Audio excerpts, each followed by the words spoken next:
قولوا لي شكون اللي ما يحبش ياكل ساندويتش كبده، سورتو كي يكون الخبز بنين ونزيد لكم صحي لاخاطش مخدوم بالفرينه الكامله تاع ماما، خرج فيه طعم خيالي. خلونا مع الوصفه. بسم الله. في كاسرونه نحط 2 كيسان ماء، مغرفه صغيره ملح، مغرفه كبيره خل و2 مغارف زيت. نخلطهم ونحطهم فوق النار حتى يغلى لي هذاك الخليط. راح نضيف 4 كيسان ونصف فرينه ماما لاتيه 150. راح نفرغ كلش فوق لو بلان دو طرافاي باش نبردها. من بعد بيديا نشوف خلاص دفات مليح راح نطمها، ما تعجنوا ما والو. وهذا هو القوام اللي راح نتحصل عليه.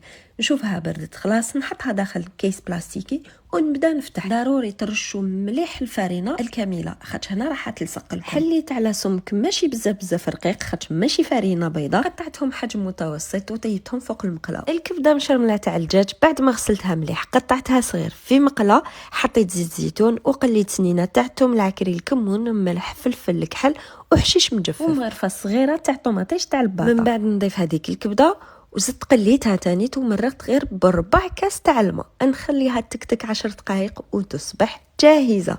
كي تاكلوا هاد الساندويتش راح تستبنوا وما تأنبوش ضميركم. تورتيلا بالفرينه الكامله وكبده معمره بالبنه، لازم تجربوهم. نقول لكم على سلام.